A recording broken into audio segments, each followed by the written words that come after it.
Welcome back, fellow agents.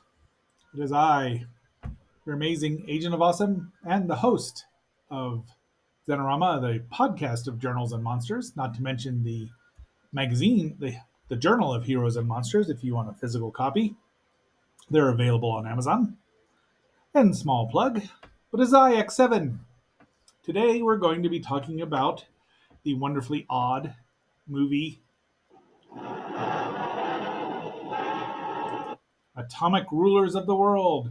This might work out just fine. Never tried this before, so we will do that. Now, Atomic Rulers of the World. It's as you saw, was the title on television or the title on the screen was Atomic Rulers. Now, oh look, you can see my cursor. See this here? I got this copy off the Internet Archive, and that SC means Sinister Cinema, which is still amazingly around. They were a purveyor of public domain videotapes back in the 80s and 90s and O's until the digital revolution they still have a lot of stuff. And I do still own the videotape of Inframan that they released, which was in their Sinister Vision, which wasn't quite, or Sinister Scope, whichever you want to call it, which wasn't quite anamorphic, but it was what it was. And it was the only one we had at the time. That got pulled right away, but I got a copy for my birthday. Ha ha ha. So we have Atomic Rulers of the World, or Atomic Rulers, and this is the first Starman movie. It was edited together from films 1 and 2 of the Japanese movie series Supergiant, The Colossus of Steel, which was the first two were, let me get here. Apparently, this was Japan's first on-screen superhero. Supergiant. I'm just learning a lot here. The first, I'm trying to find out Supergiant 2, which was just called Supergiant, or the Colossus of Steel is the subtitle. Supergiant continues. These are the first two movies that made up Atomic Rulers. Now, we're gonna what it is. Well, let's listen to a little. There's some narration about to happen here.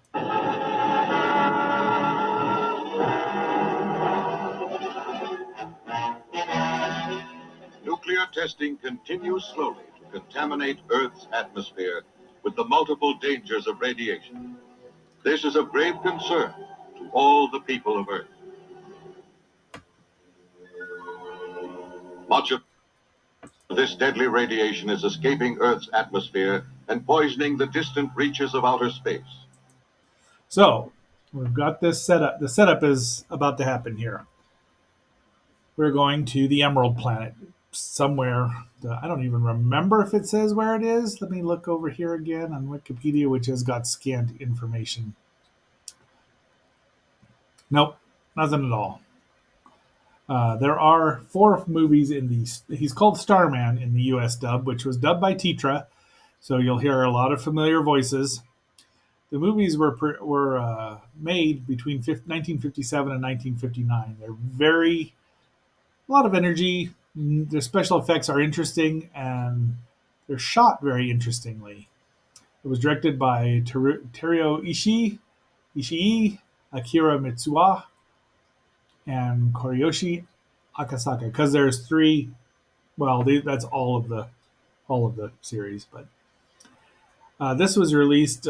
This says April 10th, 1965, so it's a day older than your humble agent. But before we go on and get into the rest of this show, please like, share, subscribe, vote in the poll, and leave a comment. We'd really appreciate it. Grab yourself a big old stack of space age wheat cakes, and we'll talk some more about this. Let's listen to the next set of narration, which introduced all of the characters. Oh, I was gonna probably should go into full screen, but screw that. As a result, it is possible that in time, other planets, such as this, the Emerald Planet in the Marpet Galaxy, will become uninhabitable.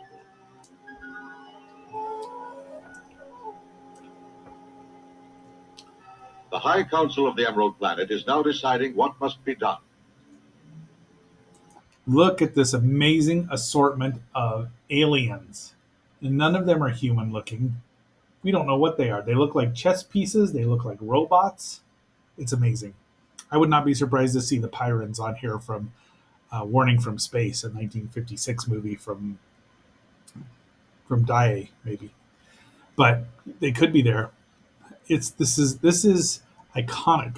Okay, thank you. That I remembered these.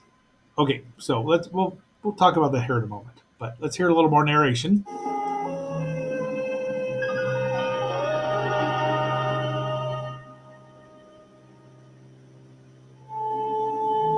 Maybe someday. Look, there's the Pyrans. That's a Pyran right there.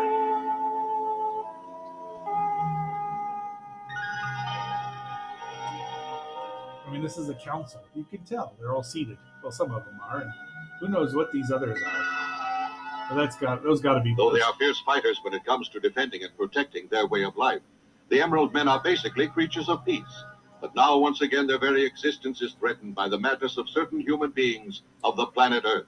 The Emerald Men are aware that should nuclear war erupt on Earth, the atmosphere of this whole area of the universe would become deadly poison. Therefore, peace must be ensured on Earth.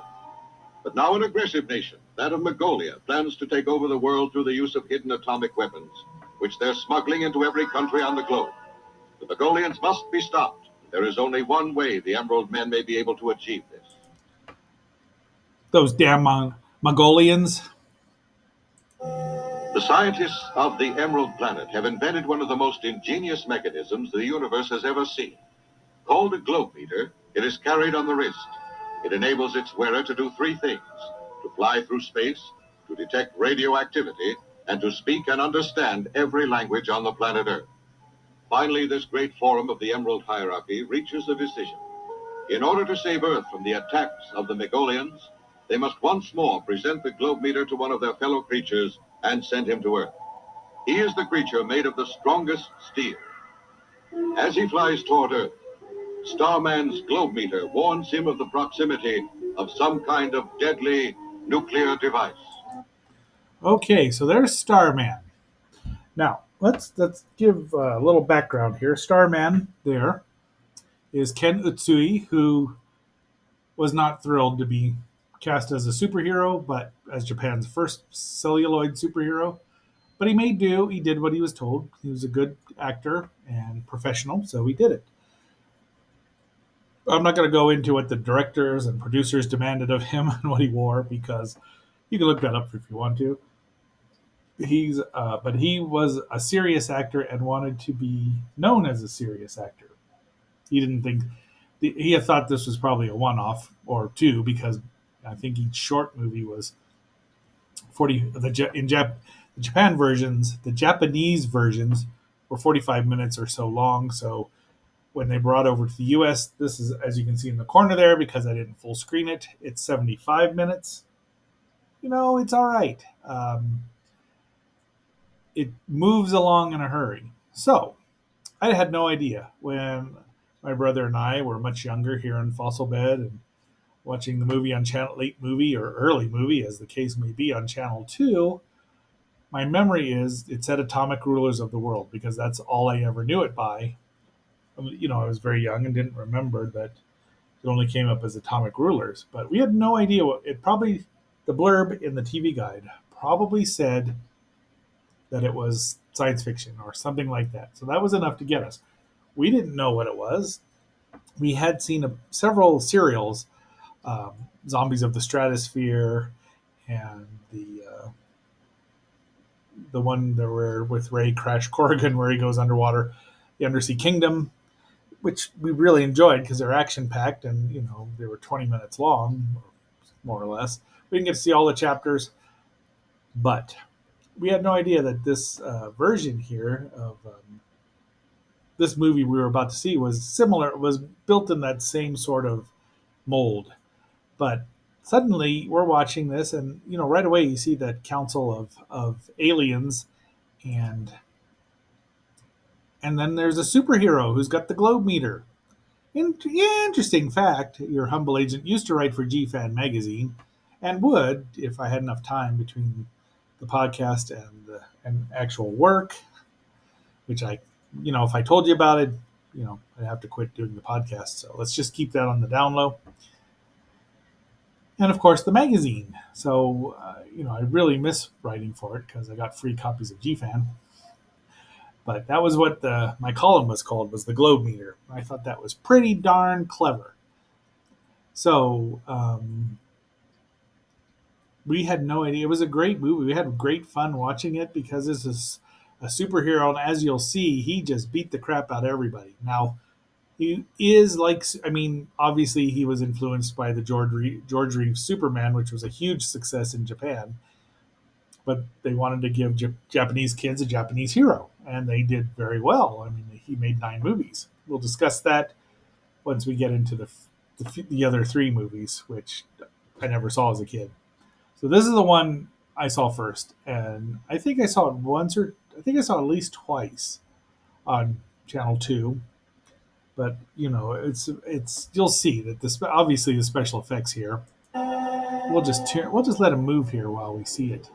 They're some of them are pretty good. Like, that looks good. This is better than Ed Wood.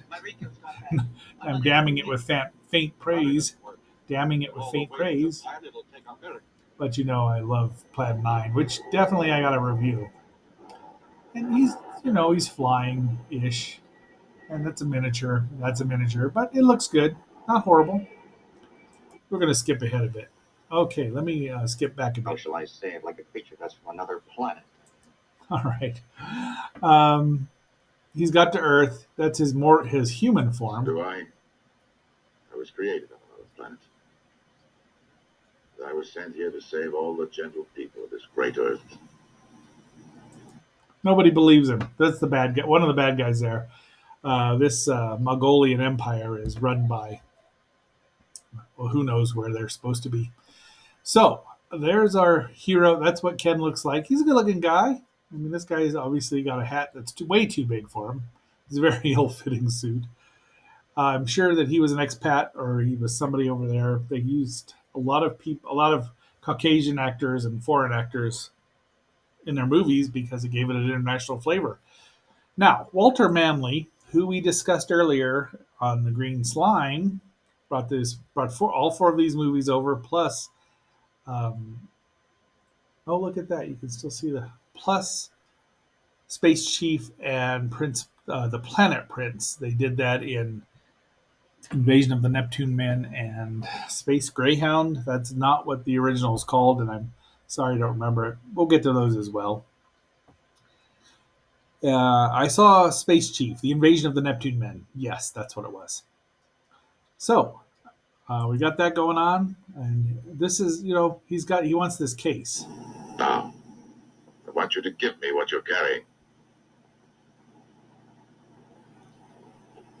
They can't hurt him because he's made of the strongest steel. Now, we're never quite sure what Starman is. When we review the next couple of movies, we're not going to have to discuss it too much because his origin. They use the same footage of the Emerald Council in every one of them. These action scenes are pretty nice. They're very reminiscent, obviously, of the serials, then with a superhero thrown in. Well, Superman, really, because he just shrugs these guys off. There's the kids. They don't know what's going on. And the obligatory little girl in her pigtails. He wants that case right there. That's what he wants. That's the MacGuffin. Because it's got the the super duper radioactive element. Uh-oh, guns have come out. What do you suppose is going to happen here? I don't think Starman's very worried at all. We're going to get to the really fun part here that I also remembered as it from a small child. A little advice. Bullets have no effect on me. Just give me what I ask. It won't do you any good trying to be so smart. You better get out of here or I'll shoot. Bang, Go. bang. I warn you, go on. Not till I get the bag. You can't hurt me with that. Uh-oh, the cops.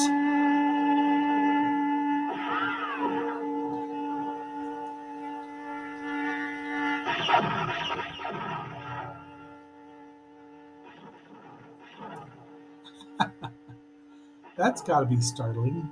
Why didn't they believe him he was an alien by now? He might be made of Harcovium. We just never know. Yeah. Bingo. Okay. Hurry. And I get the gun. Go on. what are you going to do with a gun, you dumb little kid? Oh. Yeah.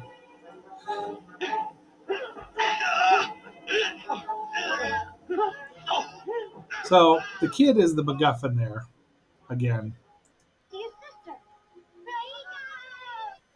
We can see. I'd play with this gun. See, It's beauty, isn't it? there he is in his Starman regalia.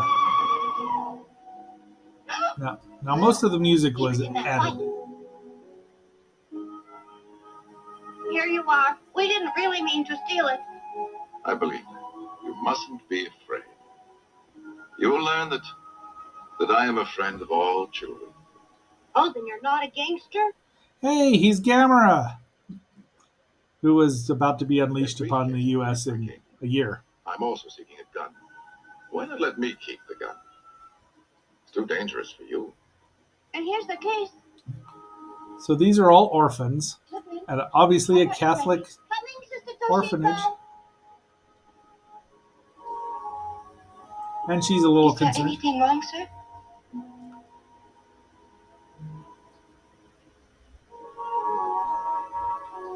Nah. She's a little worried about the gun, and who wouldn't be? Oh, But they're not at I was school, going so to they're do probably a trick. safe. Now watch closely and you'll see. This is very impressive when you're seeing Watch it this. about 9 years old.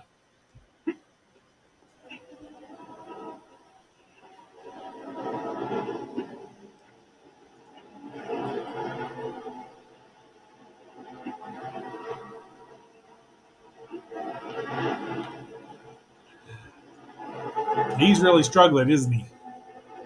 Thank you. There he goes. Look at that. You remember, But it's just a toy. but the kids can't leave it alone, can they? So that was very memorable. I didn't remember too much about the plot till I saw it some probably 15 years later. One of my friends, when I started trading tapes, and I got this along with an episode of Prince Planet, He's gone. Wonder um, where? which was amazing. What are you doing? Oh, Detective Okamoto, and I see his sister. Raina! Ah! Come on, come on! Raina! Raina! Raina! That is a lot of noise. I'm just running this a little bit longer so we can see the. Oh, gotta hurry this up here. I only got 30 minutes. What is it, Muscle? You should know that before today. We started calling you. I'm certain this is just another one of your stories again. Do I have to listen right now? A Yes. detective needs some free time, huh? Today the story's true. I saw 3 men earlier today trying to kill Wah, the wah, wah. Okay, so we're gonna hop forward a bit here. Let's get going here. Bing.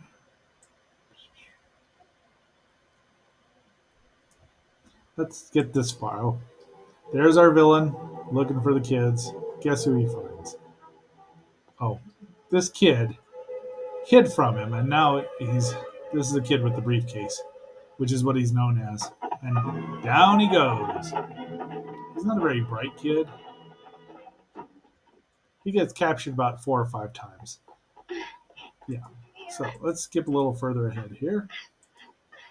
Pause. They don't hurt the kids. I mean, they're smart enough to realize that that's probably bad for business, especially when you're. What the heck's going on here?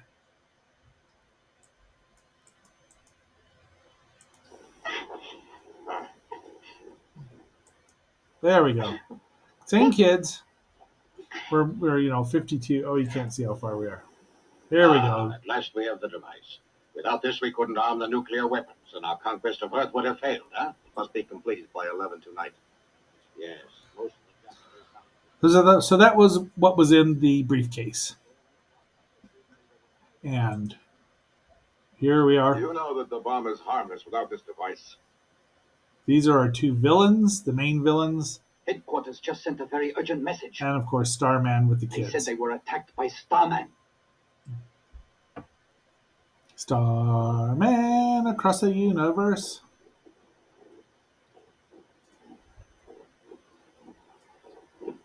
Uh-oh, there's lizards. There's the young lady who's worried about the lizard, or a snake that far underground. You're all right, kid. Starman must take that to our base. Either in an hour or the girl will die. Nothing on earth shall stop us, I said. See that you get there. Bring it to the base. Bring it to the base.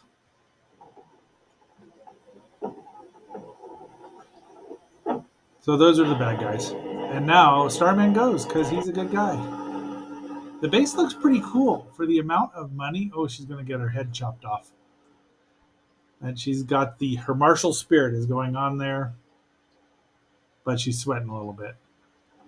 If Starman doesn't show up with the material, the fissionable material, perhaps fusionable, then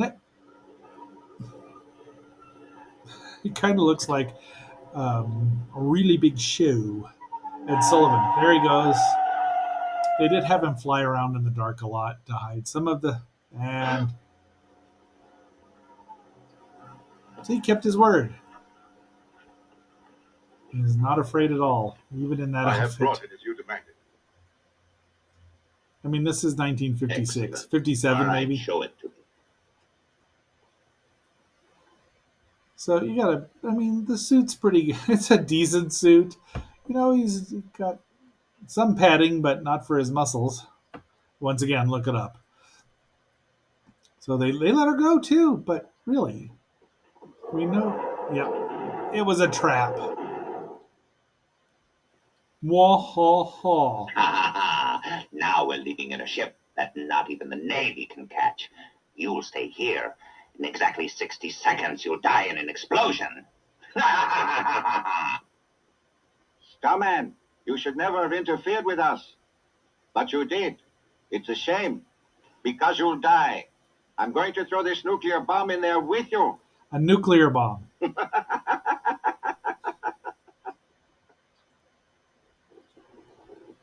A nuclear bomb that size. What do they need a potion for if they've got a nuclear bomb that size? Now, I have cut out a lot. I'll admit it. Sorry about that. But it'll be all right. Uh-oh, can't break it. Until now, we haven't. Starman doesn't have any weaknesses. So he's just pushing, he's throwing people around. And we'll see a little more of that here. Suffice it to say, they survived the explosion. Dun dun dun. She's been knocked unconscious, but he's there. So let's get over here. Like I said, this base is really well done. There's there's a ship in here. There's a way out. Hold on to me tightly. Up, up, and away, but he just floats.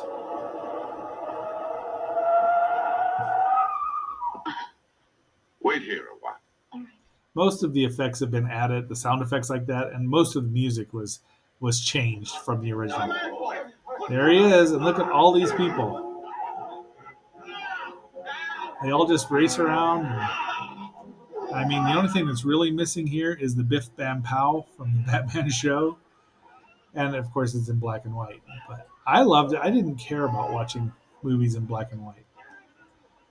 And I never knew there were 3 other Starman movies until much later on when I would see in Famous Monsters, the evil brain from outer space, the pictures of the mutants there. Because they never aired in our channel. I mean, this was probably mid-70s, and they stopped showing a lot of black and white movies unless they were Universals, the Universal monster movies. So there's the ship in the background there. It's got a nice design. They never get to use it because that's all it is the hull. We don't see anything else. And he just beats the crap out of these people for another 5 or 10 minutes. So we're going to skip a little forward here. And he's arrested the two ringleaders and takes the briefcase. The movie runs about 75 minutes, Let's leave here approximately. right away. The police will come for me. There they are. The children at the orphanage are waiting. I'll take you there. It's not the worst flying effect. And there's some editing, obviously. The atomic device is in this case. It can be used for peace. Sure, it can. Keep it safe. I will. Thank you. And there he goes. Bye, Starman. Sayonara, Supergiant. Take it. Bye. Bye. Once again, the Earth is safe from destruction.